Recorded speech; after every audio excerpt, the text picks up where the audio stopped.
మీ destination ఏదైనా ప్రపంచంలో ఏ మూల ఉన్నా CN travel explore the world your way. America వెళ్లాలని కలలు కంటున్న ఇండియన్ సంఖ్య రోజు రోజుకు పెరిగిపోతుంది. ఒక పక్క అమెరికా అధ్యక్షుడిగా ట్రంప్ ఎన్నికైన వేళ అమెరికా వెళ్లి స్థిరపడడం కష్టతరంగా మారుతుందని చాలా మంది భావిస్తున్న తరుణంలో కొందరు మోసగాళ్లు ఈ పరిస్థితులను తమకు అనుకూలంగా మార్చుకుంటున్నట్లు సంచలన సమాచారం బయటపడింది.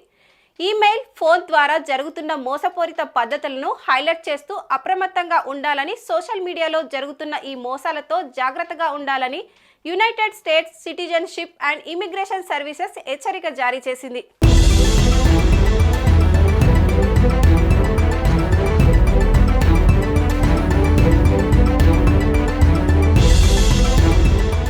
USCIS ఎట్టి పరిస్థితుల్లోనూ అభ్యర్థులను లేదా విదేశీ పౌరులను సోషల్ మీడియా ద్వారా సంప్రదించబోమని ట్విట్టర్ ఖాతాలో స్పష్టం చేసింది.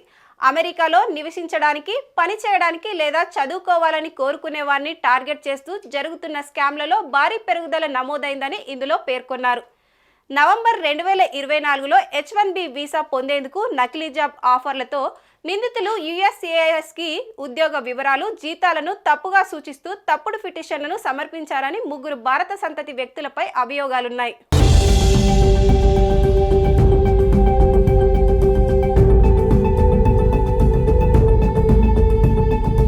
2024 ఫస్ట్ క్వార్టర్లో ఇందిరాగాంధీ ఇంటర్నేషనల్ ఎయిర్పోర్ట్లో 108 మంది మోసపూరిత ఏజెంట్లను ఢిల్లీ పోలీసులు అరెస్టు చేసినట్లు నివేదించారు. ఫలితంగా భారతీయ దరఖాస్తుదారులకు స్క్రూటీని కఠినమైన వీసా నిబంధనలకు దారితీసిందని పేర్కొన్నారు. ఈ నేపథ్యంలోనే వీసా స్కామ్ను ఎలా గుర్తించాలనే దానిపై USCIS కొన్ని సూచనలు చేసింది. ఈమెయిల్లలో అఫీషియల్ వెబ్సైట్ uscis.gov డొమైన్కు బదులుగా uscis.net లేదా .org వంటి డొమైన్ ఉన్న ఈమెయిల్లను నమ్మొద్దని తెలిపింది. ఫాస్ట్ ఇమిగ్రేషన్ ప్రాసెస్ కోసం ఆఫర్లు, ప్రకటనలు కూడా నమ్మొద్దని తెలిపింది.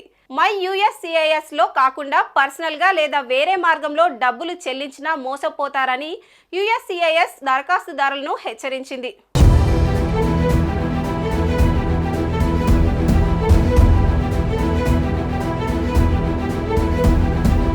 ఒకవేళ మోసానికి గురైతే ఇమిగ్రేషన్ స్కామ్ను ఎదుర్కొన్న వ్యక్తులు ఫెడరల్ ట్రేడ్ కమిషన్ FTCకి ఆన్లైన్లలో ఫిర్యాదు చేయాలని కోరింది.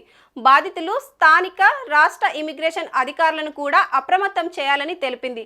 స్కామ్ను నివేదించడం వల్ల లీగల్ ఇమిగ్రేషన్ అప్లికేషన్లకు ఎలాంటి ఇబ్బందులు ఉండవని US citizenship and immigration services స్పష్టం చేసింది. ఇకపై ఎవరు వీసాల విషయంలో మోసపోకుండా ఉండేందుకు ఈ జాగ్రత్తలు పాటించాలని సూచించింది.